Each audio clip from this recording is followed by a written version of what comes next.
वसे चित्ते देव वसे चित्ते त्याची घडावी संगते ऐसे आवडते मना देवा पूर्वावी वासना हरिजनासवे भेटी अहो अंग संग तुटी ऐसे आवडते मना देवा पूर्वावी वासना तुका म्हणे जिणे भले संत संघटने ऐसे आवडते मना देवा पूर्वावी वासना विठ्ठल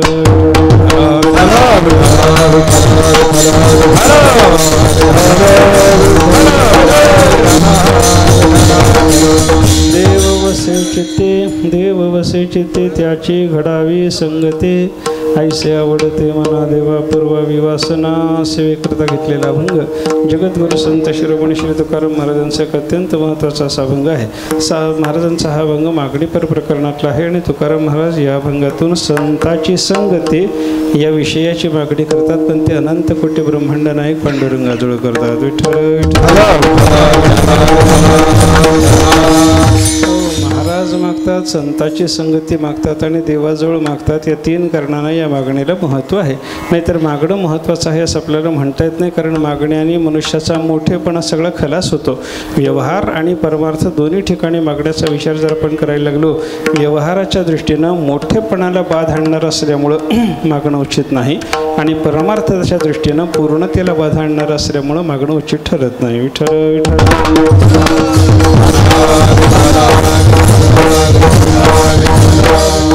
मागणाऱ्या मनुष्याच्याकडे बघा ना, तुम्ही कोण मागत असतो याचा विचार जर आपण केला तर याच्या ठिकाणी काहीतरी अपूर्णता आहे, काहीतरी कमी पडल्याच्याशिवाय मनुष्य मागणी करतो असं आपल्याला दिसत नाही. मी जर तुम्हाला हात पसरून 100 रुपये द्या म्हणायला लागलो तर 100 रुपयेही माझ्याजवळ नाहीत म्हणून मी तुम्हाला मागायला लागलो असा जर अर्थ होत असेल तर माझ्या ठिकाणी अपूर्णता आहे म्हणून मी तुम्हाला मागतो असं होतं. म्हणजे पूर्णतेला बाधा आणणारं हे मागणं आहे. परमार्थाच्या दृष्टीनं जर विचार आपण केला तर पूर्णतेची अवस्था फार मोठी महत्त्वाची आहे. पूर्णमदः पूर्णमिदं पूर्णात् पूर्णमुदच्यते पूर्णस्य पूर्णमादाय पूर्णमेवावशिष्यते असं उपनिषदातून पूर्णतेचं खूप महिमान गायलेलं आहे. विठ्ठल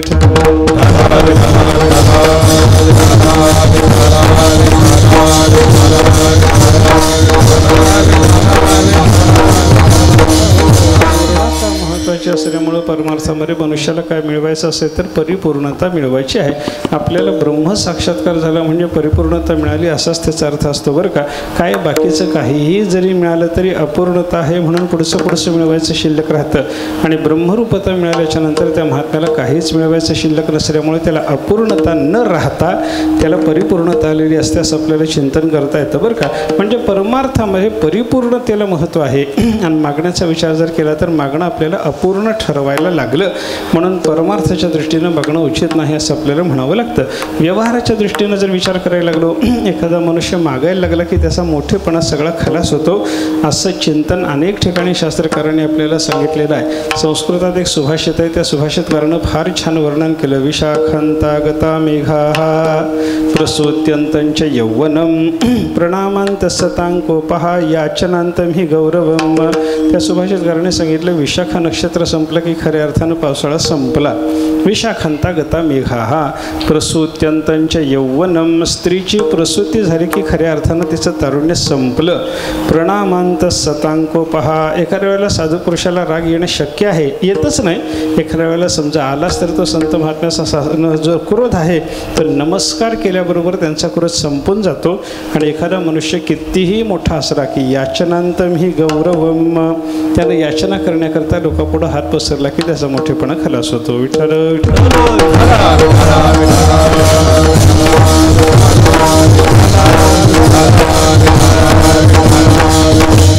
म्हणजे मागण्याच्या योगानं मनुष्याचा मोठेपणा खलास होतो. हे व्यवहाराच्या दृष्टीनं चांगलं नाही ना. कोणालाही मागायची इच्छा झाली की लहान व्हावं लागतं याचा विचार सांगत असताना शास्त्रकाराने असं सांगितलं याचना ही पुरुषस्य महत्त्वं नाशयत्यखिलमेव तथा हि सद्य एव भगवानपि विष्णुः वामनो भवति याचितुमिच्छन्. मागण्याची इच्छा झाली की मनुष्याला लहान व्हावं लागतं. याला उदाहरण सांगताना असं सांगितलं अनंत कोटी ब्रह्मांडाचा नायक आणि साक्षात लक्ष्मीचा पती असलेला परमात्मा पण बलीच्या दारात जाऊन मागायची इच्छा झाली की त्याला वामन व्हावं लागलं. वामन व्हावं लागलं याचा अर्थ बुटका म्हणजे लहान व्हावं लागलं. विठ्ठल विठ्ठल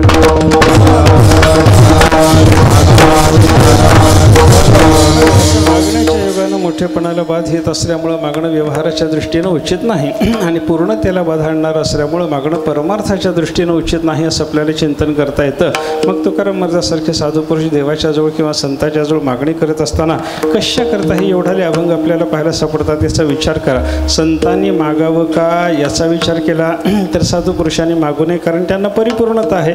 मग परिपूर्णता असेल तर त्यांना मागायची गरज नाही आणि व्यवहार तर ते पाहतच नाहीत, मग त्यांना मागायची गरज का? कारण व्यवहाराच्या दृष्टीनं तरी आहे असं आपल्याला कसं म्हणता येईल? साधू पुरुषाला मागायची गरज नाही हे जरी खरं असलं तरी शेकड्याने अभंग संतांची मागणीपर प्रकरणातले आपल्याला पाहायला सापडतात. त्याची संगती जर लावायची झाली तर एक संगती आपल्याला लावता येते. संत महात्मे देवाजवळ मागत नाही तर हेच खरं आहे. साधू पुरुष संत, मग संतांची मागणीचे अभंग कसे लावायचे त्याचा विचार असा करता येतो आपल्याला. आपल्यासारख्या सामान्य माणसाला देव जर प्रसन्न झाला तर देवाच्या जवळ काय मागावं याची आपल्याला अक्कल नाही, म्हणून कसं मागावं हे मागून दाखवलेलं आहे. विठ्ठल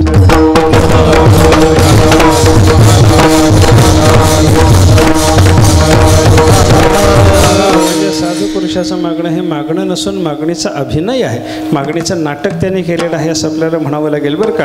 आणि मागणीचं नाटक करणारा, जसा नाटकामधला नट एखादा राजा जरी झालेला असला तरी त्याला काही 100-200 रुपया करतच ते काम करायचं असतं बरं का. म्हणजे तो नट राजा दाखवला, राजा जरी झाला, राजाचा आभास त्यानं जरी दाखवला तरी तो जसा आभासिकच राजा असतो, त्याच्या ठिकाणी खरा राजेपणा नसतो. तसंच साधू पुरुष मागणी करत असताना मागणं करून दाखवतात. मागणं करून दाखवतात याचा अर्थ मागण्याचा अभिनय करतात. देव प्रसन्न झाला तर त्याला कसं मागावं, काय मागावं हे आपल्याला शिकवण्याकरता असं मागितलं पाहिजे, हे मागितलं पाहिजे असं संतांनी आपल्याला दाखवण्याचा प्रयत्न केलेला आहे. आणि काय मागावं आणि कसं मागावं हे दाखवण्याकरता साधू पुरुषांनी केलेली मागणी म्हणजे मागण्याचा अभिनय नाटक झालं. आणि नाटक झालं म्हणजे संत महात्मे मागतात असं सिद्ध होत नाही.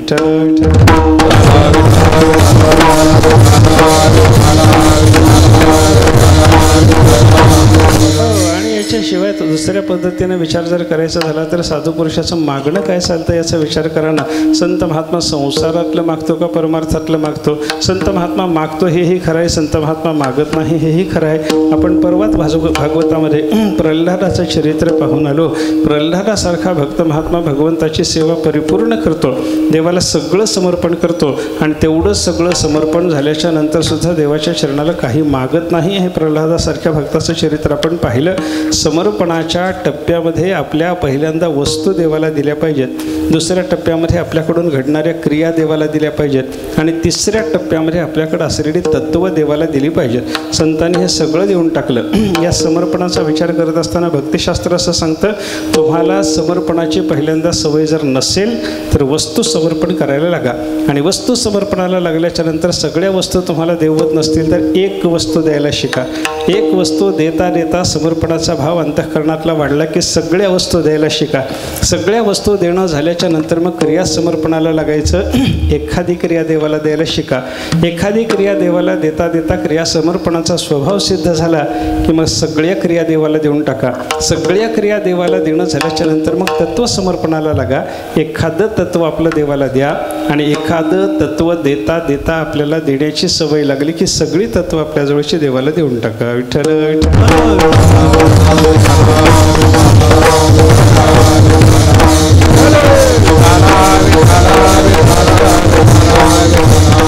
आपल्याजवळ जे काही आहे ते परमात्म्याला समर्पण करावं.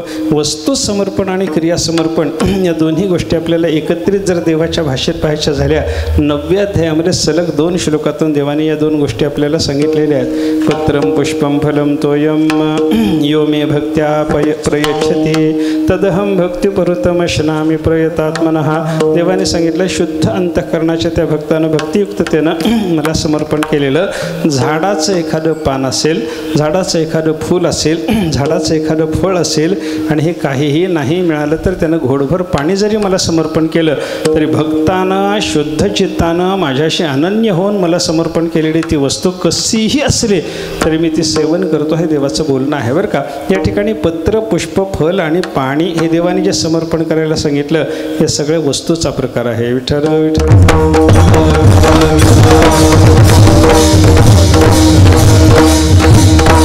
वस्तू वस्तूच्या समर्पणाच्या नंतर दुसरा प्रकार येतो तो क्रिया समर्पणाचा बरं का. आपल्याकडून घडणारी व्यवहारातली क्रियासुद्धा आपण देवाला द्यावी आणि आपल्याकडून घडणारी पारमार्थिक क्रिया, शास्त्रीय क्रिया, तीसुद्धा वैदिक क्रिया, तीसुद्धा आपण देवाला दिली पाहिजे.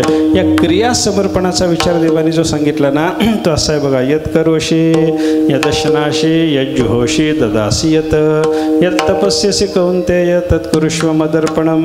अर्जुनाला देव म्हणायला लागले, अर्जुना तू जे काही करशील, यत करोशी यत अशनाशी, तू जे काही खाशील, यत करोशी यत अशनाशी यत जुहोशी, तुझ्याकडून जे हवन होईल, करोशी यत जे काही करशील, यत तपस्यसे कौंतेय, तुझ्याकडून जी कोणती तपस्या होईल ते सगळंच्या सगळं मला समर्पण कर. आता हवन करणं, तपस्या करणं हे सगळंच्या सगळं जर आपण पाहिलं हे वैदिक क्रियेचं चिंतन आहे. आणि भोजन करणं हा जर प्रकार आपण पाहायला लागलो तर तो व्यावहारिक क्रियेचा प्रकार आहे. व्यावहारिक क्रियासुद्धा देवाला द्या आणि पारमार्थिक क्रिया, शास्त्रीय क्रिया त्यासुद्धा देवाला देऊन टाका. हा क्रिया समर्पणाचा प्रकार आहे. विठ्ठल विठ्ठल.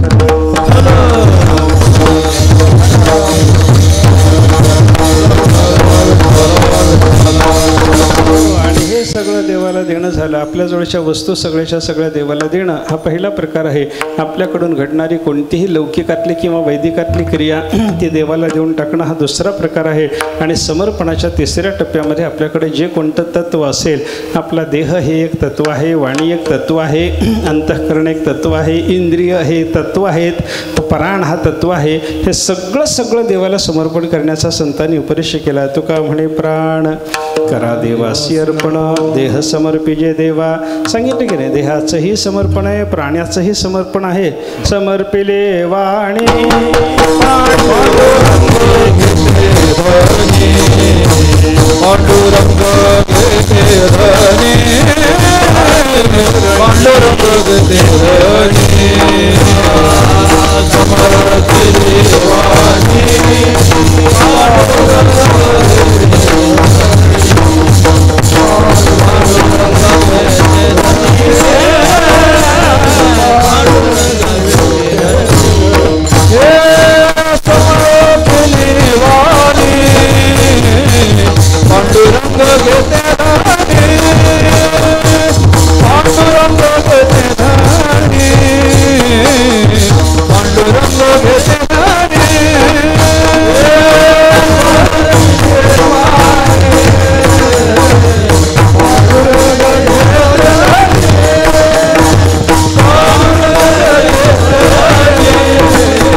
देवाला वाणी समर्पण करणं, आपला देह समर्पण करणं, प्राण समर्पण करणं, मन बुद्धी देवाला समर्पण करणं. मय्येव मनाधत्स्व मयि बुद्धिम निवेशय. भगवंताने 12व्या अध्यायामध्ये आपल्याला सांगितलं ना, माझ्याच ठिकाणी मनाचा प्रवेश कर, माझ्याच ठिकाणी बुद्धी समर्पित कर.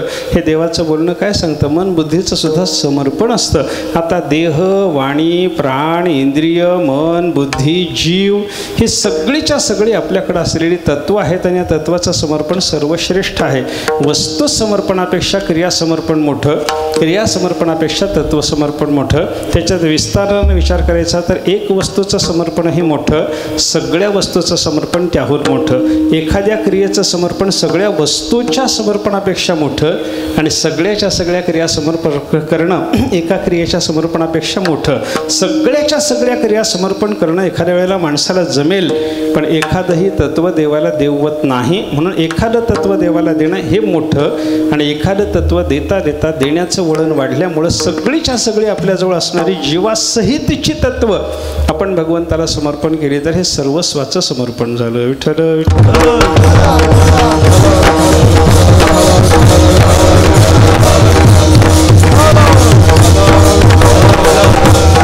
मने सहित वाचा काया अवघे दिले पढणारी राया. हे सगळ्या तत्वाचं समर्पण झालं. पण एवढ्या सगळ्या तत्वाचं समर्पण करून सुद्धा भक्ताचा स्वभाव, खऱ्या भक्ताचा स्वभाव, निष्काम भक्ताचा स्वभाव जर आपण पाहिला, एवढं समर्पण करूनही भक्त महात्मा देवाजवळ काही मागत नाही. तुमच्या आमच्यासारख्या सामान्य भक्ताचं जर चिंतन केलं तर आपलं देणं थोडं असतं आणि मागणंच फार असतं देवाला.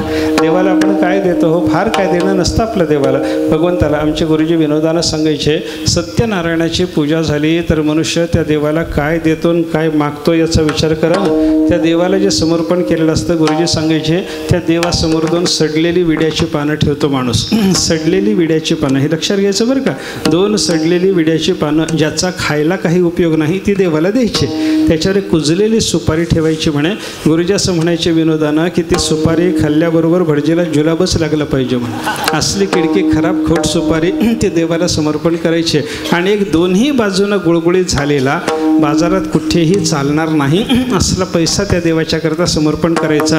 आणि एवढं असलं खोटं समर्पण करून त्या देवाला मागणं करत असताना जे संकल्प करतात ना, तो संकल्प मला तरी एका दमात म्हणता येत नाही एवढा मोठा असतो. अस्माकं सकुटुंबानां सपरिवाराणां द्विपद चतुष्पद सहितानां क्षेम स्थैर्य विजय आयुः आरोग्य ऐश्वर्य अभिवृद्धीर्थम. थांबून दम घ्यावा लागला मला. सगळं मला पाहिजे. माझं कल्याण पाहिजे, समाधान नाही. माझ्या कुटुंबाचं कल्याण पाहिजे, समाधान नाही. माझ्या मित्रपरिवाराचं कल्याण पाहिजे, समाधान नाही.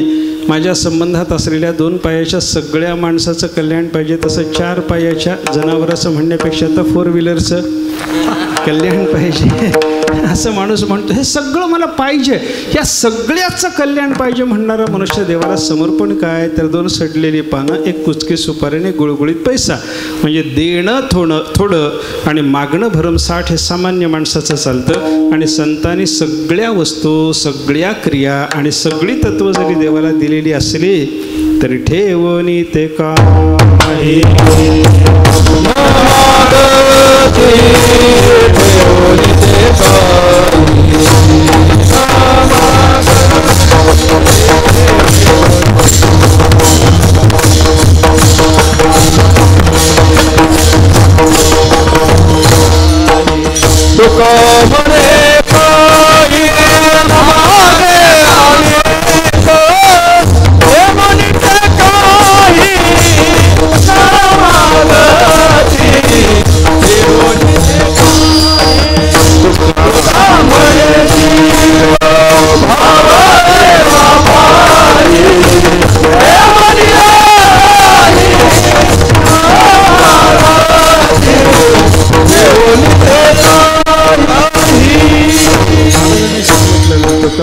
जीवभाव देवापायी ठेवणी ते काही नमागती. साधू पुरुषांनी काय समर्पण केलं? जीवभावही देवाला दिला.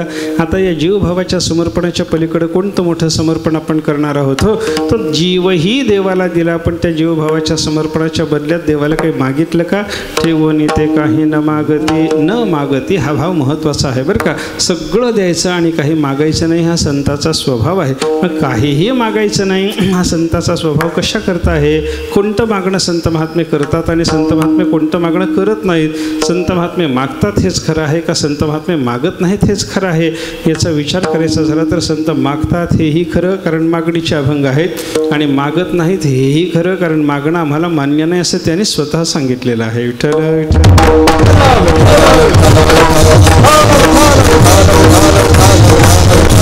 आम्हाला मागणं योग्य वाटत नाही. काही मागणे हे आम्हा अनुचित वडिलांची रीत जाणत असो. काही मागणं आम्हाला अनुचित वाटतं. वाडवडिलांची, आमच्या भक्ती संप्रदायातल्या वाडवडिलाची, प्रल्हादासारख्या महात्म्याची हीच रीत आहे. देवाची सेवा करावी, देवाला काही मागू नये. आम्ही देवाची सेवा निष्काम भावानं करतो. आम्हाला मागणं योग्य वाटत नाही. मागणं योग्य नाही अनेक ठिकाणी महाराजांनी व्यक्त केला, असाच भाव व्यक्त केलेला आहे बरं का. भिक्षापात्र अवलंब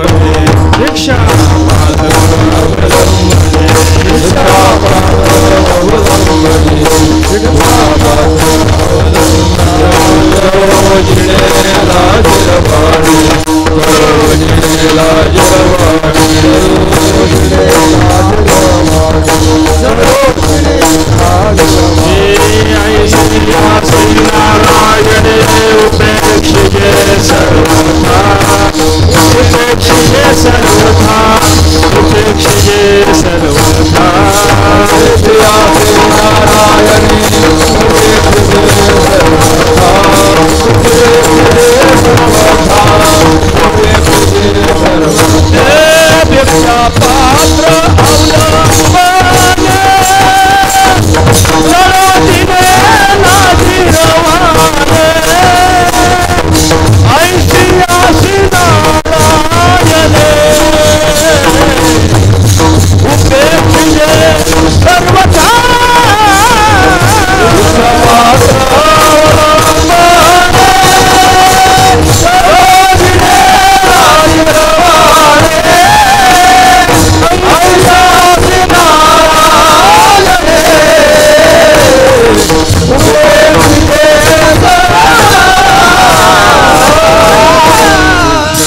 तर अवलंबणे जळोजिणे लाजिरवाणे ऐसी असे नारायणे उपेक्षिजे सर्वथा.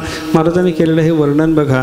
हातात भिक्षेचं पात्र घेऊन त्या भिक्षा पात्राचा अवलंब करून भीक मागायला निघालेला जो भिकारी आहे त्याच्याबद्दल वर्णन करताना महाराजांनी 2-3 पद्धतीने केलेलं वर्णन बघा बरं का. हा त्याच्याबद्दल काय म्हणतात महाराज. भिक्षापात्र अवलंबणे जळोजिणे लाजिरवाणे, त्याच्या जगण्याला आग लागो म्हणतात, त्याचं जगणं लाजिरवाणं आहे म्हणतात. आणि भीक मागायला निघालेल्या माणसाची नारायणानं उपेक्षा करावी असं तुकाराम महाराज जर सांगत असतील तर ज्याची नारायणानं उपेक्षा करावी, ज्याचं जगणं लाजिरवाणं आहे आणि ज्याच्या जगण्याला आग लागो असं महाराज म्हणतात, ते जगणं तुकाराम महाराजाला मान्य आहे असं आपल्याला म्हणता येतच नाही. विठ्ठल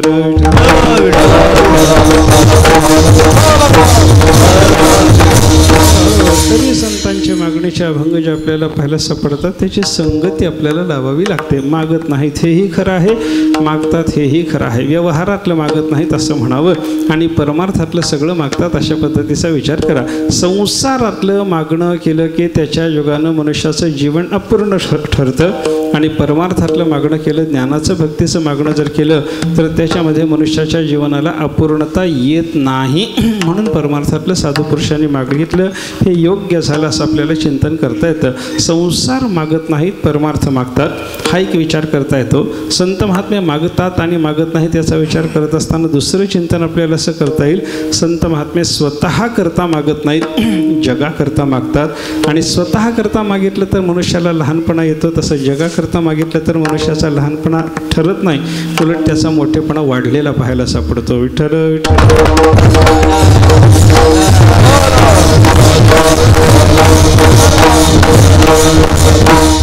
स्वार्थाकरता कोणी जर मागितलं तर त्याला लहानपणा येतो आणि परार्थाकरता जगाच्या करता परमार्थाकरता मागणी जर कोणी करायला लागला त्याचा मोठेपणा वाढलेला आपल्याला पाहायला सापडतो. म्हणून संतांचं मागणं स्वार्थ नसून परमार्थ आहे असं आपल्याला चिंतन करता येतं. आणि पहिला सांगितलेला विचार महत्त्वाचा, संत मागायकरता मागतच नाहीत तर मागावं कसं याचा अभिनय करून आपल्याला दाखवतात. असं असल्यामुळं संतांच्या मागणीला दोष नाही. असं मागणं करत असताना सुद्धा साधुपुरुष कोणाला मागतात याचा जर विचार आपण केला तर संतांचं मागणं एक देवाला तरी चालतं, नाहीतर साधू पुरुषाला तरी चालतं. देव आणि संत या दोघाला सोडलं तर तिसऱ्याच्याकडे संत महात्मा मागायला जातच नाही. विठ्ठल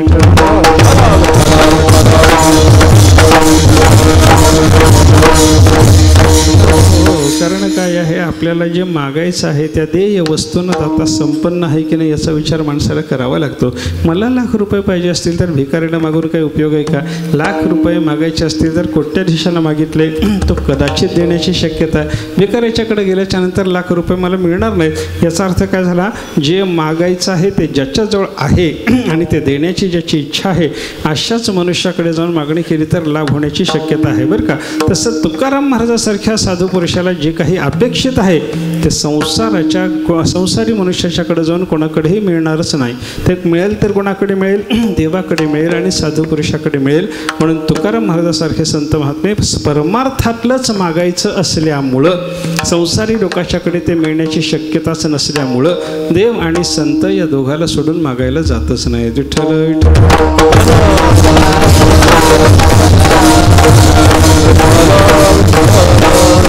ही वस्तू जिथं मिळेल तिथं जाऊन घ्यावी लागते बरं का. बाजारात गेल्याच्या नंतर दुकान आपल्याला ठरवावं लागतं.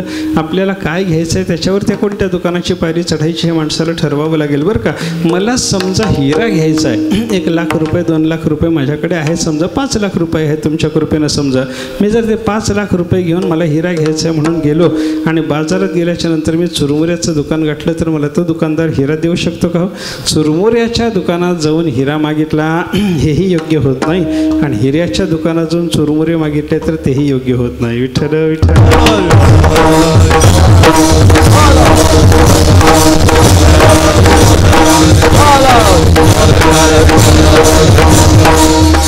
हिरेवाल्याकडे जाऊन हिराच मागावा आणि चुरमुरेवाल्याकडे जाऊन चुरमुरेच मागावेत. चुरमुऱ्याचं दुकान म्हणजे संसाराचं दुकान आहे. संसारी मनुष्याच्याकडे जाऊन संसार मागावा हेच योग्य आहे आणि संत महात्मा आणि देव यांच्याकडे जाऊन परमार्थातलं मागणं करावं हेच योग्य आहे. हिऱ्याच्या दुकानात जाऊन चुरमुरे मागू नयेत, तसं देव आणि संताकडे गेल्यानंतर संसार मागू नये. चुरमुऱ्याच्या दुकानात गेल्याच्या नंतर हिरा मागायचा नसतो, त्याप्रमाणे संसारी जीवाच्याकडे गेल्याच्या नंतर परमार्थ मागायचा नसतो, लाभ होत नाही. त्याच्यातल्या त्याच्यात विचार करा.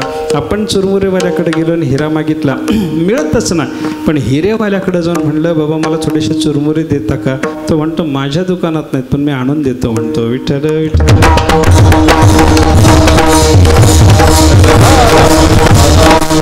तसा चुरमुरेवाला माझ्या दुकानात हिरा नाही पण मी तुला आणून देतो म्हणू शकतो का? म्हणू शकत नाही. चुरमुरेवाल्याकडे हिरा मिळतच नाही. तसा संसाराच्या बाजारात गेल्यानंतर परमार्थातल्या वस्तू मिळतच नाहीत. पण देव आणि संताच्याकडे, हिरेवाल्याच्याकडे गेल्याच्या नंतर तो जसा चुरमुरे आणून देऊ शकतो की नाही, तसं देव आणि संताकडं आपण जर गेलो तर ते संत महात्मे आणि देव परमार्थातल्याच वस्तू विकायला बसलेले जरी असले तरी आपल्याला संसारातलं सुद्धा काही देऊ शकतात. देवाकडं जाऊन सकाम भक्ती करून काही मागितलं परमात्मा संसारातलंही देतो.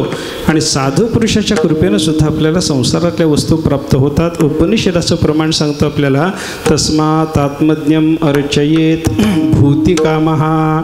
उपनिषदांना असा विचार सांगितला, भूती म्हणजे ऐश्वर्याची, ज्याला काम म्हणजे इच्छा आहे, ज्याला मला ऐश्वर्य मिळालं पाहिजे असं ज्या माणसाला वाटतं त्यानं काय करावं, आत्मज्ञानी ब्रह्मज्ञानी महात्म्याची त्यानं पूजा करावी म्हणे. विठ्ठल विठ्ठल.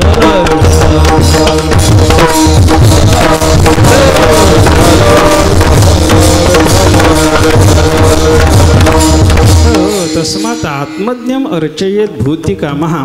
ऐश्वर्याची इच्छा असलेल्या माणसानं ब्रह्मज्ञानी आत्मज्ञानी महात्म्याची पूजा करावी. या प्रमाणाचा अर्थ काय झाला? ब्रह्मज्ञानी असलेला महात्मा म्हणजे हिऱ्याचा दुकानदार. हिऱ्याचा दुकानदार असून सुद्धा तो आपल्याला ऐश्वर्य द्यायला लागला, म्हणजे संसारातले चुरमुरे आणून द्यायला लागला, असंच ठरलं ना. म्हणजे हिऱ्याच्या दुकानदाराकडे गेल्यावर चुरमुरे त्याच्या दुकानात नसले तरी तो जसा आणून देतो त्याप्रमाणे ब्रह्मज्ञानी महात्म्याकडे जा, आपण परमात्म्याच्याकडे जा. ते हिऱ्याचेच दुकानदार आहेत, परमार्थातल्याच वस्तू त्यांच्याकडे मिळतात, भक्तिज्ञान वैराग्यच त्यांच्याकडे मिळतं. हे जरी खरं असलं तरी त्या महात्म्याला आपण संसार मागितला तर ते देऊ शकतात, हा विचार लक्षात घ्या. विठ्ठल विठ्ठल.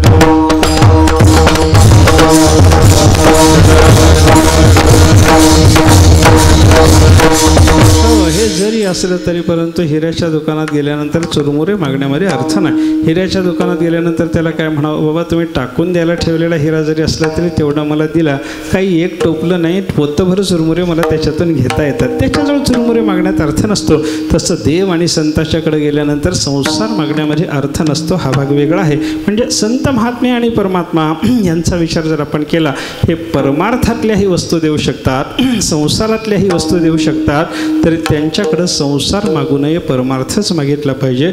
हा विचार करून तुकोबाऱ्यासारखे महात्मे परमार्थातल्याच वस्तूची मागणी करतात. आणि ती मागणी करत असताना देव आणि संत यांना सोडून दुसऱ्याकडे मागतच नाहीत. मागणी ते तुझं मागो, जीवभाव तुझं सांगो, लागो तरी लागो पाया तुमच्या दातारा.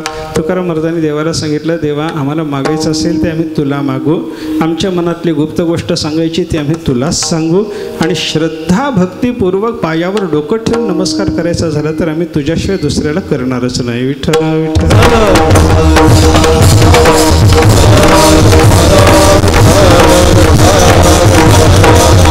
म्हणजे साधू पुरुषाला जे परमार्थातलं मागायचं ते मिळायची शक्यता देव आणि संताकडे असल्यामुळे देवाकडे किंवा संताकडे साधूचं मागणं असतं, हे लक्षात घ्या.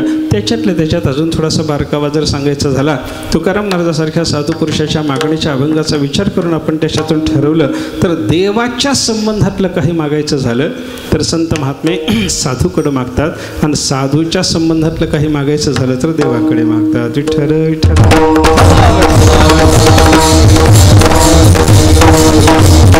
देवाच्या संबंधातलं मागायचं झाल्यावर कोणाला मागायचं? संताला मागायचं, बरं का. नवविधा भक्ती मागायची झाली तर कोणाला मागावी? हो, तुमचे ये दासीचा दास करू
तुमची दासीचा दास करून ठेवा. महाराज तुकोबराय देवाला प्रार्थना करायला लागले. महाराज म्हणतात देवा तुमच्या संताला प्रार्थना करताना म्हणतात तुमच्या दासीचा दास करून ठेवा म्हणे.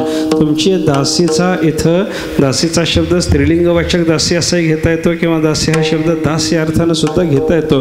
दासाचा दास या अर्थानं सुद्धा दासीचा दास शब्द प्रयोग करणं जुन्या मराठी भाषेमध्ये आपल्याला शक्य आहे असं दिसतं बरं का. मला तुमच्या दासाचा दास करून ठेवा किंवा दासीचाच दास करून ठेवा असं म्हणायचं झालं तर ते नामदेवरायाकडे लागतं. नामदेवरायाची दासी असलेली जी जनाबाई तिच्यासारख्या साधू पुरुषाची मला त्याचा मला दास करा. दासीचा दास करून ठेवा, आशीर्वाद द्यावा हा चिमज तुमच्या दास्यात प्रयुक्त करून घ्या आणि मला असा आशीर्वाद द्या. काय आशीर्वाद द्या? नवविधा काय बोलली जे भक्ती द्यावी माझे हाती संतजने. संतजनाने नवविधा भक्ती माझ्या हातात द्यावी. नवविधा भक्ती आहे देवाच्या संबंधातली, म्हणून ते देवाच्या संबंधातली मागणी करत असताना तुकाराम महाराज साधू पुरुषाजवळ करतात. जे काही देवाच्या संबंधातलं मागायचं आहे ते संताजवळ मागितलं असं बऱ्याच ठिकाणी आपल्याला पाहायला सापडतं. कृपाळू सज्जन तुम्ही संतजन एवढे कृपादान तुमचे मज आठवण तुम्ही द्यावी. पांडुरंगा किंवा माझी सांगा काकुळती. देवाला माझी आठवण द्या, देवाला माझी कीव भाका, देवाला देवाच्या समोर माझ्याकरता काकुलतीला या. हे सगळं तुकाराम महाराज देवाच्या संबंधानं जे मागणं करतात ते संताला करतात. विठ्ठल विठ्ठल.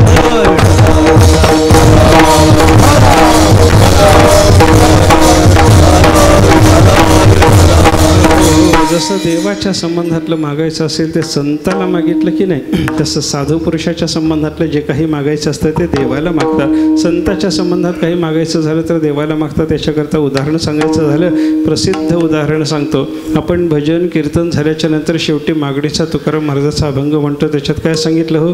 मागणे ते एक तुझं प्रती आहे. हां, कोणाला मागितलं हो? देसी तरी पाहे पांडुरंगा. मागणं कोणाला चाललंय? पांडुरंगाला. आणि मागणी काय केली हो? या संतासी निरावी या संतासी निरावी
तुझं प्रती आहे देसी तरी पाहे पांडुरंगा. तुकाराम महाराज पांडुरंगाला मागायला लागले. संता संबंधातलं मागणं करायचं म्हणलं की पांडुरंगाला चालतं. ते पांडुरंगाजवळ कसं मागायला लागले? महाराज देवा माझं मागणं आहे, तुझ्या चरणाला मागणं आहे. काय मागणं आहे? एवढंच मला दे. काय पाहिजे तुम्हाला? महाराजांनी सांगितलं या संतासी निरवी. निरवणे म्हणजे स्वाधीन करणे. मला या संताच्या स्वाधीन करून टाक. हेची मज देई. माझं जीवन संताच्या स्वाधीन झालं पाहिजे. माझ्या जीवनावर माझा अधिकार असण्याच्या पेक्षा साधू पुरुषाचा अधिकार असला पाहिजे. माझ्या जीवनावर माझा अधिकार झाला तर मी भलत्या पद्धतीनं माझं जीवन वापरू शकतो आणि माझ्या जीवनावर संताचा अधिकार झाला तर संताच्या म्हणण्याप्रमाणे मला माझं जीवन वापरावं लागतं. त्याच्यात कल्याण आहे. म्हणून या संतासी निरवी हेची मज देये आणि कदुजे काही न मागे तुझं. दुसरं काही तुला मागणं नाही आमचं. मला एकच पाहिजे, मला संताच्या स्वाधीन कर. संताच्या स्वाधीन कर. हे मागायचे म्हणजे साधू पुरुषाच्या संबंधातली मागणी करायची, ती पांडुरंगाला चालली. म्हणजे काय आहे, संता संबंधानं मागायचं असेल तर देवाला, आणि देवाच्या संबंधानं मागायचं असेल तर संताला. हा जो प्रकार आहे प्रस्तुत अभंगात तुकाराम महाराजाला संत संगती मागायची आहे. आणि ती संताची संगती कोणाला मागावी, देवाला का साधूला, देवाला मागितली पाहिजे. म्हणून देवाला ज्यांच्या चित्तात देव राहतो अशा साधू पुरुषाची मला संगती दे. महाराज अभंगाच्या पहिले देव बसे चित्ती, हा देव बसे चित्ती, हा देव बसे चित्ती, हा देव बसे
चित्ती, त्याची घडावी संगती.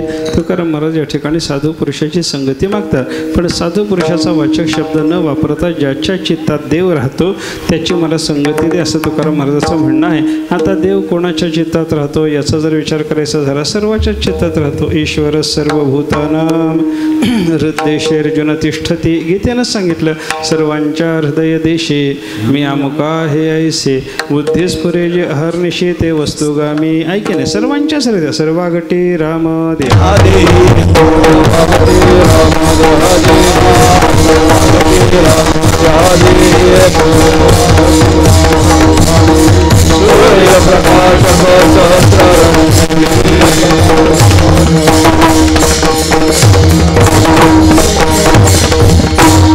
घटी राम. सर्वांच्या हृदयामध्ये सगळ्याच्याचकडे परमात्मा आहे असा विचार आपल्याला पाहायला सापडतो. मग देव ज्याच्या चित्तात राहतो असे सगळेच झाले ना, मग सगळ्याची संगती तुकाराम महाराज मागतात का असं जर कोणी म्हणलं तर तसं मागायचं काही कारण राहत नाही. कारण सगळ्याची संगती सुलभ असते, एखाद्या विशेष महात्म्याची संगती दुर्लभ असते, आणि जी दुर्लभ वस्तू आहे तीच देवाजवळ मागायची असते. हा नियम सगळा जर आपण पाहिला तर ज्याच्या चित्तात देव राहतो त्याची संगती दुर्लभ आहे म्हणल्याच्या नंतर सगळेच्या सगळे तिथं आपल्याला घेता येत नाहीत. मग ज्याच्या चित्तात देव राहतो तो कोण आहे याचा विचार करा. काही लोकांच्या हृदयात परमात्मा राहतो असंही वर्णन संतांनी केलं, आणि सर्वत्र परमात्मा असतो असंही वर्णन संतांनी केलं. सर्वाघटी राम असंही संतांनी सांगितलं, आणि काही ठराविक महात्म्याच्या हृदयात परमात्मा राहतो अशीही वर्णनं साधू पुरुषांनी केलेली आपल्याला पाहायला सापडतात. विठ्ठल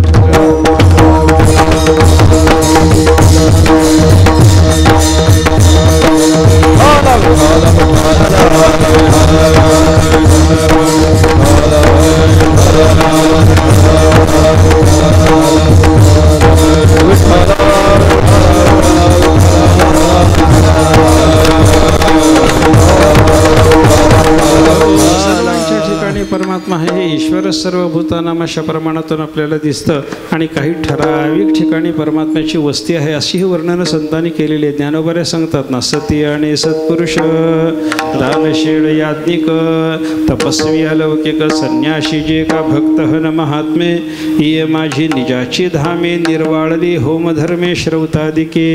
ज्ञानोबऱ्याने सांगितल्याप्रमाणे एवढीच काही ठराविक देवाची राहण्याची ठिकाणं सुद्धा आहेत. सर्वत्र देव आहे हेही खरं आणि काही ठिकाणीच देव राहतो हेही खरं. त्याचं उत्तर असं आहे, सर्वत्र असलेला परमात्मा सामान्य रूपाचा आहे आणि सगळ्यांच्या हे साधू पुरुषाच्या हृदयात असलेला विशेष स्थानात असलेला जो परमात्मा आहे ना, तो विशेष रूपाचा आहे बरं का.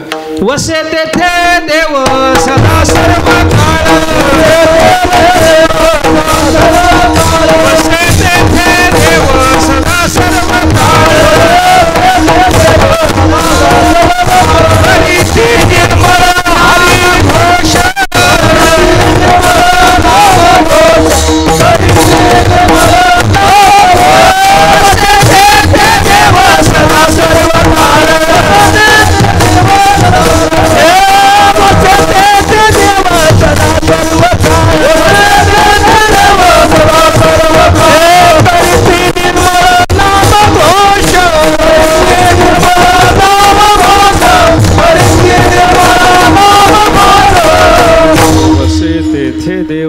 सदा सर्व काळ करीते निर्मळ नामघोष. निर्मळ नामघोष ज्या ठिकाणी चालू आहे अशा ठिकाणी परमात्म्याचं विशेष वास्तव्य आहे अशी वर्णनं संतांनी केलेली आहे. असा विशेष रूपानं परमात्मा ज्यांच्या चित्तात राहतो अशा साधू पुरुषाची संगती तुकाराम महाराज या ठिकाणी मागतात. देव वसे चित्ते म्हणजे विशेष रूपानं देव चित्तामध्ये ज्यांच्या वसतो त्यांची घडावी संगती. अशा साधूची संगती मला घडावी अशी माझी आवड आहे, अशी वासना आहे, ते माझी पूर्ण करा असं महाराज म्हणतात. त्याचा विचार करायचा आहे. साधूची संगती तुकाराम महाराजांनी मागितली तेव्हा त्या साधूच्या संगतीत होणारा जो फललाभ आहे तो किती महत्त्वाचा आहे याचा थोडा विचार करू. संत संगतीचं फल थोडक्यात पाहू आणि मग ती संगती एवढी मोठी फल देणारी असल्यामुळं मागणं कसं उचित आहे याचा विचार आपल्याला करता येईल. एकदा प्रेमाने भजन करा, पुढचा विचार पाहू. विडोबार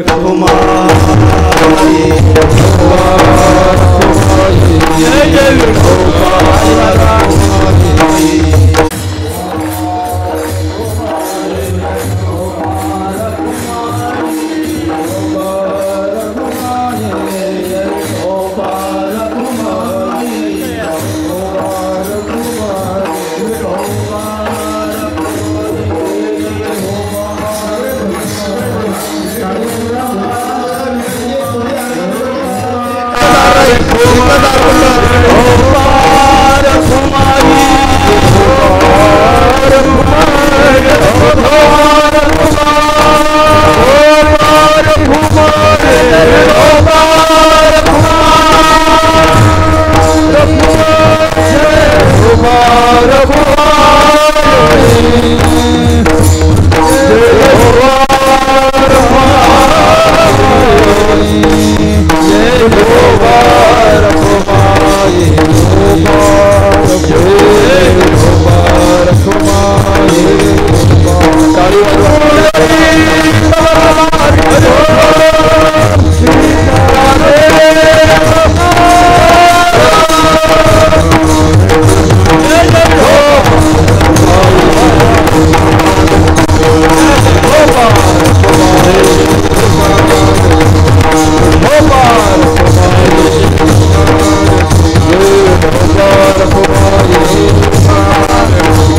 चित्ते त्याची घडावी संगते. आईसे आवडते मना देवा पुरवावी वासना. ज्याच्या चित्तात देव राहतो अशा साधू पुरुषाची तुकाराम महाराज या अभंगातून परमात्म्याच्या चरणाजवळ मागणी करता संत संग पाहिजे. ज्याच्या चित्तात देव आहे अशा साधूचा संग पाहिजे. ज्याच्या चित्तात देव आहे तो साधू म्हणजे विशेष रूपाने ज्याच्या चित्तात देव राहतो. सामान्य रूपाचा देव काही कामाचा नसतो, विशेष रूपाचा देव कामाचा आहे. कोणत्याही वस्तूच्या विशेष आणि सामान्य दोन रूपापैकी कार्यकारी रूप कोणतं आहे याचा विचार जर आपण केला तर सामान्य रूप काही कार्य करू शकत नाही, विशेष रूपापासून कार्य होता असा विचार आहे. शास्त्राचा विचार तुम्ही बघा, प्रत्येक लाकडामध्ये अग्नी आहे असं शास्त्राने सांगितलं आणि दोन लाकडाचं मंथन झालं की त्याच्यातून प्रगट होणारी जी ठिणगी असते त्यालाही अग्नीच म्हणतात, तोही अग्नीच असतो बरं का. अगोदर लाकडातही अग्नी आहे आणि मंथन झाल्याच्या नंतर प्रगट झालेलाही अग्नी आहे. अगोदर लाकडात असलेला अग्नी सामान्य रूपाचा आहे, मंथनातून प्रगट झालेला विशेष रूपाचा आहे. आपल्याला स्वयंपाक करायचं झालं स्वयंपाक करायचा झाला किंवा कोणाचं घर जाळायचं झालं ज्याचा त्याचा विचार आहे तर आपल्याला साध्या लाकडाचा उपयोग आहे का ठिणगीचा उपयोग आहे? हो, ठिणगीचा उपयोग होतो. त्याचं कारण काय आहे? ठिणगीचा अग्नी हा विशेष रूपाचा आहे, सामान्य रूप काम करत नाही, विशेष रूप काम करतं. हे लाकडातल्या अग्नीच्या दृष्टीनं जसं आपल्याला चिंतनात घेता येतं तसं आपल्या हृदयातही देव आहे, साधूच्या हृदयातही देव आहे. पण कार्य करणारा देव कोणता तर साधूच्या हृदयातला, कारण तो विशेष रूपाचा आहे. म्हणून देव तयाजवळी असे पापनासे दर्शने. हे पुढचं जे कार्य आहे त्यांच्या दर्शनानं आहे, आपल्या दर्शनानं नाही. विठ्ठल विठ्ठल.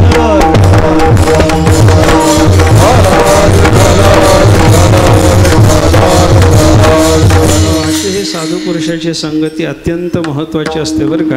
या साधू पुरुषाच्या संगतीतून आपल्याला काय काय प्राप्त होतं याचा अनेक शास्त्रवचनाच्या आधारानं विचार करणं आपल्याला शक्य जरी असलं तरी एक राजा भर्तृहरीचं चिंतन सांगतो. त्यांनी सांगितलं ह्या साधूच्या संगतीत माणसाला हे प्राप्त होतं. काय काय मिळतं हो? जाड्यम धियो हरते सिंचती वाची सत्यम मानोन्नतिम दिशते पापमपा करोते बरं का. चेतः प्रसारयते दीक्षुतनोति कीर्तिम सत्संगते कथय किन्न करोति पुसाम. 6 फलं सांगितली साधू पुरुषाच्या संगतीत गेल्याच्या नंतर आपल्याला मिळणारी. पहिलं फळ सांगितलं मनुष्याच्या बुद्धीचा जडपणा संत संगतीत गेल्यावर जातो. जाड्यम धियो हरते. आपल्या बुद्धीच्या ठिकाणी जडपणा आहे. आपल्या बुद्धीच्या ठिकाणी असलेला जडपणा कशामुळे आहे? तो तमोगुणानं रजोगुणानं जडपणा आलेला असतो बरं का. साधू पुरुषाच्या संगतीत गेल्यानंतर तो रजोगुण तमोगुणच दूर होत असल्यामुळं बुद्धीचा जडपणा साधूच्या संगतीत गेल्यावर निवृत्त होतो. म्हणून संतांनी साधू पुरुषाच्या संगतीत गेल्यानंतर जडपणा गेल्याची वर्णनं केलेली आपल्याला पाहिलं. अरे रेडा ज्ञानोबरायाच्या संगतीत आला तर त्याच्या बुद्धीचा जडपणा जातो तर आपला जाणार नाही काय. विठ्ठल विठ्ठल.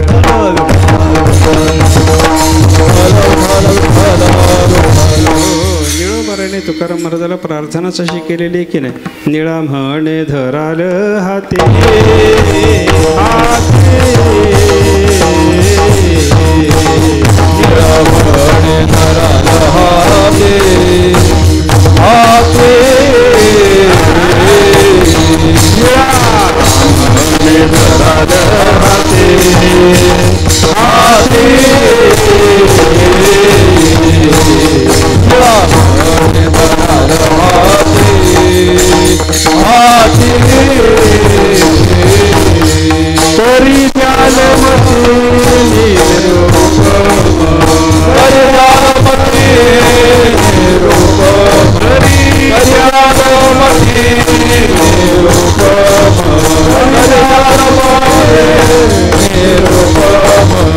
Aha!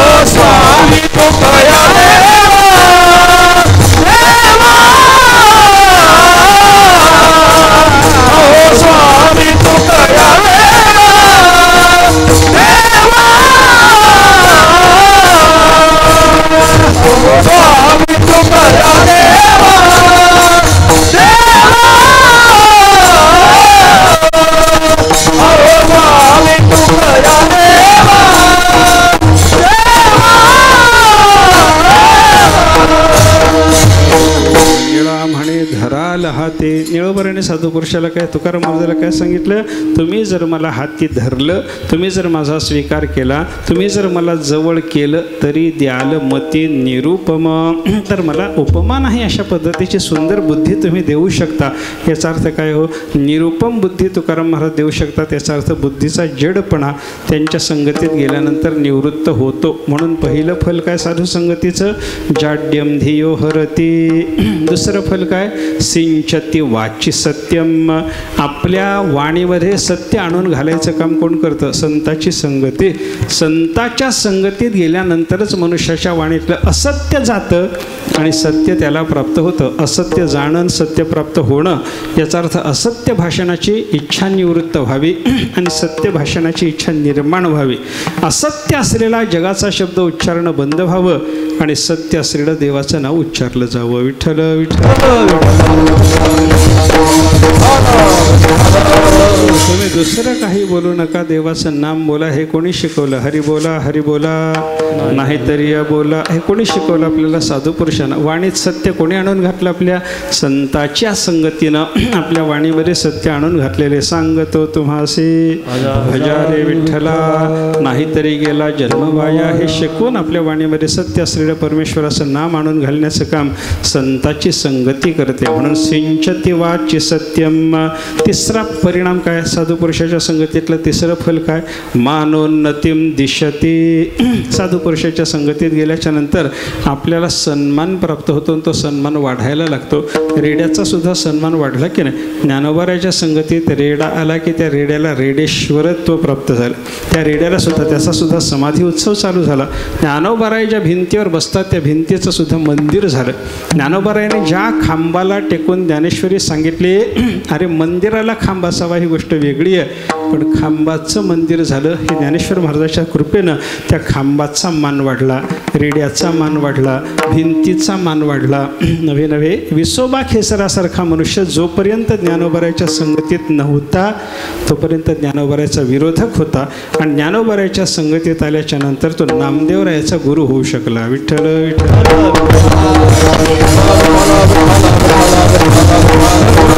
साधू पुरुषाची संगती सन्मान वाढवणारी असते. मानोन्नतीम दिशते पापमपा करोते. आपल्या ठिकाणी असलेलं सगळंच्या सगळं पाप नाहीसं करावं हे संत संगतीनं होतं. संताच्या संगतीत मनुष्य राहिला की त्याचं सगळं पाप क्षणभरामध्ये निवृत्त व्हावं. अशी तेणे होय शांती महत् पापा. ऐके नाही, साधू पुरुषा क्षणमात्र घडे संताची संगती. आपल्याला क्षणमात्र जरी साधू पुरुषाची संगती घडली आपल्या महापापाचा नाश होतो असं वर्णन संतांनी केलेलं. म्हणजे संताची संगती पापाचा नाश करते. काय काय केलं संताच्या संगतीने, ऐका. बुद्धीचा जडपणा घालवला, आपल्या वाणीमध्ये सत्य आणून ठेवलं, आपल्याला सन्मान वाढवून दिला, आपल्या मानोन्नतीम दिशती पाप मपा करोते. आपलं पाप सगळ्याच्या सगळं संत संगतीनं घालवलं. चेत प्रसाद येते. त्याच्या पुढचा परिणाम ऐका, आपल्या अंतःकरणाला समाधान व्हावं. हे कधी होतं हो, तुका म्हणे मना झाले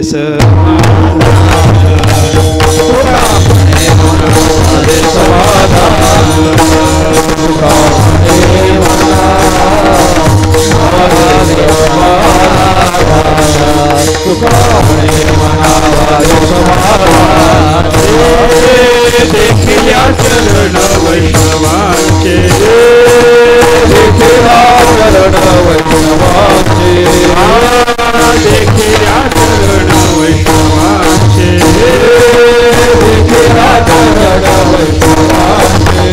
आई से बड़ा नाही आणि काचे आगे, ऐसे बड़ा नाही आणि काचे आगे, ऐसे बड़ा नाही आणि काचे आगे, ऐसे बड़ा नाही आणि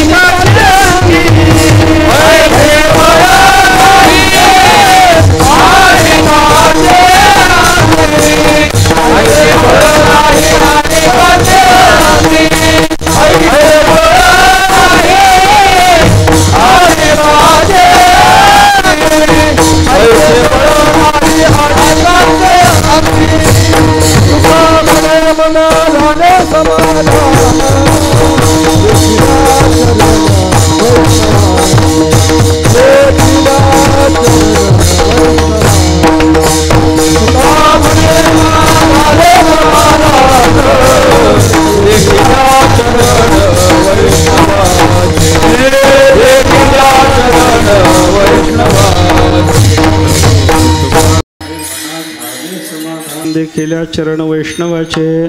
साधू पुरुषाच्या चरणाचं दर्शन झाल्याबरोबर मन शांत होतं. याचा अर्थ काय? संत संगतीत गेल्याच्या नंतर आपल्या चित्ताला शांती प्राप्त होते. चित्त प्रसाद येते. आणि 6वा परिणाम सांगत असताना, शेवटचा परिणाम सांगत असताना भर्तृहरी म्हणतात, दिक्षु तनोति कीर्तिम. 10 दिशामध्ये मनुष्याची कीर्ती पसरावी अशी व्यवस्था संत संगतीनं होते. मनुष्य दुष्टाच्या संगतीत असेपर्यंत त्याची कीर्ती होतच नाही. हां, झाली तरी ती 10 दिशाला होत नाही, तिथल्या पुरती होते. काहीतरी तो आपल्याला छळणारा मनुष्य म्हणून त्याची कीर्ती होते. पण 10 दिशा त्याची चांगली कीर्ती व्हावी याला काय करावं लागतं? साधू पुरुषाचा संग असावा. 10 दिशात त्याची कीर्ती होते. असं करणारी संताची संगती असल्यामुळं सत्संगती कथय किन्न करोति पुसाम. भर्तृहरीनं एवढे परिणाम सांगितले आणि शेवटी ते म्हणायला लागले, साधूची पुरुषाची संगती मनुष्याला काही एक देणार नाही, सगळं देण्याच्या कामात समर्थ आहे. असं सगळं देण्याच्या कामात ती संगती समर्थ असल्यामुळं महाराज ते मागतात, देव वसे चित्ते त्याची घडावी संगती, ऐसे आवडते मना देवा पुरवावी वासना. देवा, हे साधू पुरुषाच्या संगतीची माझ्या मनाला आवड आहे. काय दुर्जनाची संगती घडली की जीवन बिघडतं आणि सज्जनाची संगती घडली की जीवन सुधारतं. एक फ्रान्समधल्या चित्रकाराचं असं एक चरित्र आहे. त्याच्यात त्याने असं स्वतःबद्दल लिहिलं आहे की मी एक चित्र काढायचं ठरवलं, एक सज्जनाचं चित्र काढावं असं मला वाटलं. म्हणून तो म्हणायला लागला की त्यानं विचार केला आपल्याला सज्जन भेटला पाहिजे. अनेक ठिकाणी गेलो, अनेक धर्मस्थळात गेलो, अनेक ठिकाणी गेलो, फिरत फिरत याचा चेहरा पहा, त्याचा चेहरा पहा. जो चेहरा पाहिल्याच्या नंतर सात्विकतेनं डबडबलेला आहे असं जाणवेल अशा मनुष्याचं चित्र काढायचं त्यानं ठरवलेलं. त्याला एक मनुष्य भेटला, त्याचं त्याने चित्र काढलं. चित्र काढल्याच्या नंतर ते चित्र जगात खूप प्रसिद्ध झालं, सगळ्या लोकांना आवडलं. लाखो प्रती त्या चित्राच्या विकल्या गेल्या. आणि मग त्याच चित्रकाराला 20 वर्षाच्या नंतर असं वाटायला लागले आता आपण एक दुर्जनाचं चित्र काढून प्रसिद्ध करावं. एक सज्जनाचं चित्र काढून पाहिलं. दुर्जन कसा असतो हे जगाला कळण्याची व्यवस्था व्हावी म्हणून त्यानं दुर्जनाचं चित्र काढायचं ठरवलं. आता दुर्जनाचा चेहरा डोळ्यासमोर यावा याच्याकरता तो अनेक तुरुंगातून फिरायला लागला. जिथं जिथं गुन्हेगार मिळण्याची शक्यता आहे तिथं तिथं जायला लागला. त्यांच्याकडे बघायला लागला. याचा चेहरा पहा, त्याचा चेहरा पहा. कोणाचा चेहरा अधिक दुर्जनाचा चेहरा म्हणून मान्य होण्यासारखा आहे असं त्यानं थोडंसं शोधायचं ठरवलं. त्याच्यात त्याला एका दिवशी एका तुरुंगामध्ये एक मनुष्य अतिशय क्रूर वृत्तीचा चेहऱ्यावरून जाणवला. म्हणून त्यानं त्याला विनंती केली, म्हणे महाराज तुमचं एक चित्र काढायची इच्छा होती. आता त्याला महाराज म्हणलं असेल नसेल ते वेगळं, आपल्या तोंडात येतं त्याला काय करता. त्याला तो जाऊन म्हणाला आपलं चित्र काढायची इच्छा होती म्हणे. तो म्हणला काढा, काही हरकत नाही. त्या दुर्जनाने आपलं स्वतःचं चित्र काढायला परवानगी दिली. हा चित्र काढायला लागला. त्याला समोर बसवलेलं होतं. पुन्हा पुन्हा त्याच्या चेहऱ्याकडे बघणं, काही रेखा चित्रित करणं असं चालू असताना हळूच त्या चित्रकाराकडे बघून त्या दुर्जनानं विचारलं, तुम्ही हे चित्र माझं कशा करता काढायला लागलं म्हणे. कशा करता माझं चित्र काढावं असं तुम्हाला वाटलं. त्या दुर्जनाला त्यानं प्रामाणिकपणानं सांगितलं. म्हणे असं झालं म्हणे 20 वर्षाच्या पूर्वी एक सज्जनाचं मी चित्र काढलं होतं. जगाला ते बरंचसं भावलं, मला बरंचसं फावलं, मला बरेच पैसे त्याच्यातून मिळाले. त्याच्यामुळं मी तुमचं आता मला असा विचार निर्माण झाला की एक दुर्जनाचं चित्र प्रसिद्ध करावं. त्याच्यात तुमचा चेहरा मला दुर्जनाचा म्हणून भावला म्हणून मी चित्र काढायला लागलो म्हणे. त्या माणसानं विचारलं दुर्जनानं, म्हणे तुमच्याकडं ते 20 वर्षापूर्वी काढलेले चित्र आहे का हो. तो म्हणाला आहे ना. लगेच त्यानं आपल्या पिशवीतून ते चित्र काढून त्याला दाखवलं. ते चित्र पाहिल्याबरोबर हा दुर्जन रडायला लागला. रडायला लागल्याबरोबर या चित्रकाराने विचारलं काय झालं, हा तुमचा नातेवाईक आहे का मित्र आहे, कोण आहे. तो म्हणतो मित्र नातेवाईक कोणीच नाही म्हणे, हा मीच आहे. विठ्ठल विठ्ठल.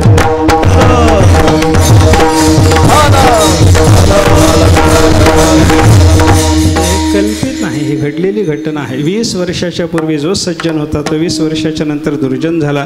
20 वर्षाच्या पूर्वी पूर्ण सज्जन म्हणून ज्याचा चेहरा भावू शकतो 20 वर्षाच्या नंतर दुर्जन म्हणून भावावा असा त्याचा चेहरा झाला. हे कशानं झालं त्या चित्रकाराने त्याला विचारलं. त्यानं सांगितलं त्यावेळेला मी सत्संगतीत होतो, आता मी दुर्जनाच्या संगतीत आहे म्हणून असं बिघडलं. म्हणजे दुर्जनाच्या संगतीत गेलं की बिघडतं, सज्जनाच्या संगतीत गेलं की सुधारतं जीवन असा विचार आहे बरं का.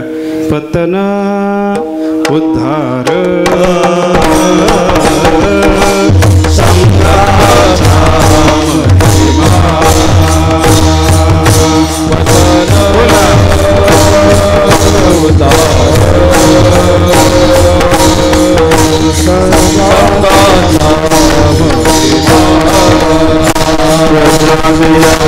धर्म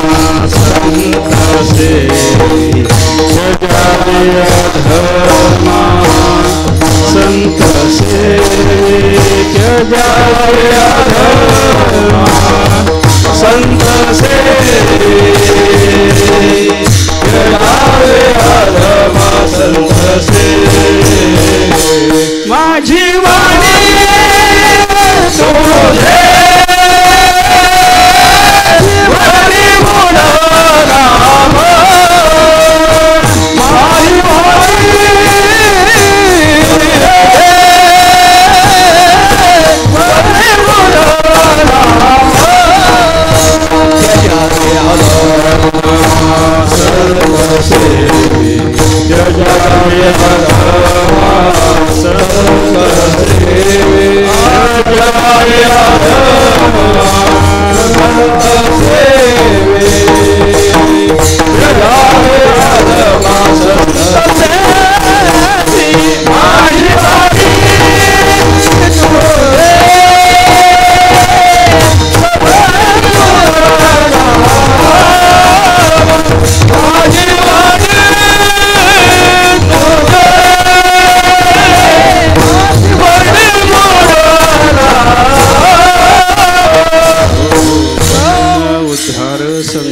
महिमा अधःपतन होणं हाही संगतीचा परिणाम आणि उद्धार होणं हाही संगतीचा परिणाम म्हणून अधःपतन करणारी दुर्जनाची संगती सोडा त्याजावे अधमा आणि उद्धार घडवणारी संताची संगती असल्यामुळे संत सेवी संताच्या संगतीचं सेवन करा असं तुकाराम महाराज आपल्याला शिकवतात. दुर्जनाच्या संगतीत गेलं की पावला पावलाला मानहानी असते आणि सज्जनाच्या संगतीत गेलं की पावला पावलाला सन्मान असतो. विचार करा दुर्जनाच्या संगतीत मानहानी कशी असते. सुभाषितकारांनी त्याच्याकरता आपल्याला उदाहरण सांगितलं. अग्नीचा विचार करा. अग्नी चांगला आहे का वाईट आहे. अग्नी चांगला आहे.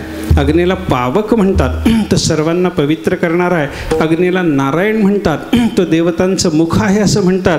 म्हणजे अग्नी चांगला आहे. पण हा चांगला असलेला अग्नी लोखंडाच्या संगतीत गेला की त्याला मार खावा लागतो आहे की नाही. लोखंडाची वस्तू करणारे लोक आपण त्यांच्याकडे जाऊन बघा, ते काय करतात हो. लोखंडाला आकार द्यायचा झाला तर लगेच नुसत्या लोखंडाला ठोकता येतं का, त्याला तापवावं लागतं.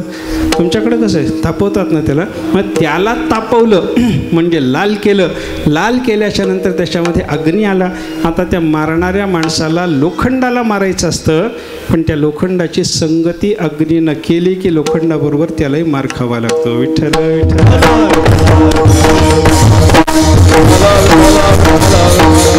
हो, असे तुम्ही अग्नीसारखे विशुद्ध जीवनाचे जरी असला तरी लोखंडासारख्या दुर्जनाची संगती केली की पावला पावलाला मानहानी भोगावी लागते. हा प्रकार आहे. म्हणजे दुर्जनाच्या संगतीत मानहानी आहे आणि सज्जनाची संगती करा, तुमचा सन्मान वाढतो. त्याला उदाहरण जर द्यायचं झालं तर एखादी अळी आहे, एखादा किडा आहे. त्या आळीला किड्याला काही किंमत असते का हो. अळी किडा जर आपल्या जवळ आला तर आपल्याला बरं वाटतं का हो. पण त्या आळीनं किंवा त्या किड्यानं जर फुलाचा आश्रय केला तर त्या फुलाच्या संगतीनं त्या आळीला देवाच्या डोक्यावर जाऊन बसायला मिळतं. विठ्ठल विठ्ठल.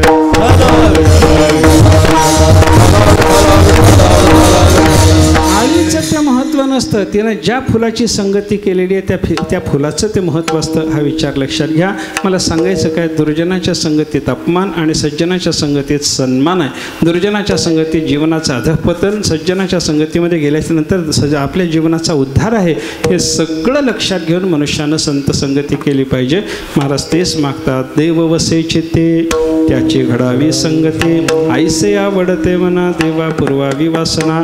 आणि ही माझी वासना, ही मागणी देवा तुम्ही पूर्ण करा असं म्हणल्यानंतर देवानं सांगितलं तुम्हाला थोडा वेळ संत महात्मा नुसता डोळ्याला जरी दाखवला तरी संताची संगती होईल की नाही. त्याला महाराज म्हणतात तसं नाही. हरिजना सवे भेटे नहो अंगसंग तुटे. संताची संगती जवळून पाहिजे, त्यांचा अंगसंग घडला पाहिजे, एवढे जवळून पाहिजे आणि त्याच्यामध्ये तूट होऊ नये. म्हणजे अखंड संत संगती पाहिजे.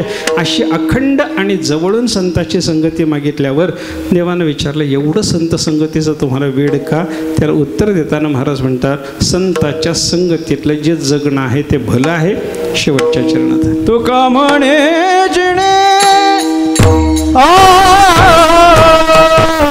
तुका म्हणे जिणे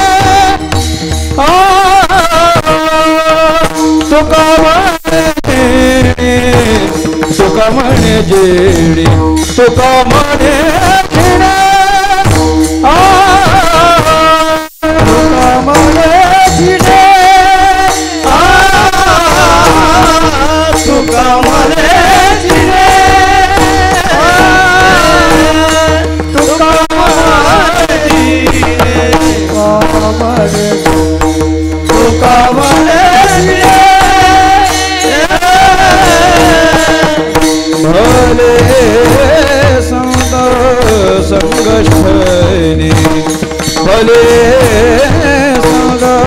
संगष्टने भले संत संगष्टने ऐसे आवडते मला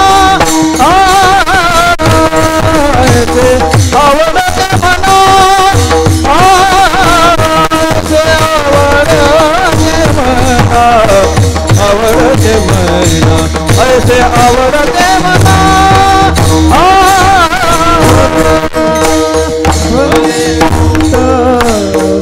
संकष्ट भले संत भले संकष्टने ऐसे आवडते मला आवडते मला ऐसे आवडते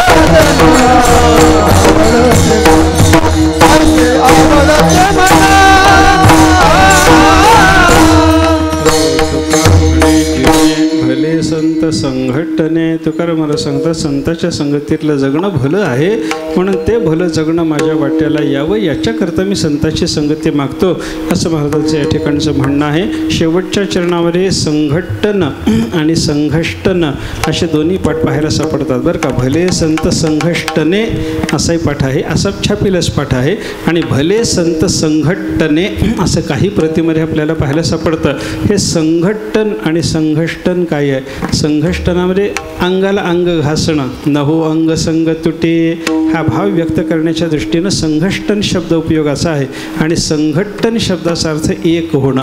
अशी संगती होऊन संताच्या जीवनाशी आपण एवढं समरस व्हावं की आपल्या संगतीतून दुसऱ्याला संताची संगती घडावी. ही योग्यता आपल्याला येईपर्यंत संताची संगती आपल्याला घडली पाहिजे, हा भाव व्यक्त करण्याकरता संघटने असं म्हणावं लागतं.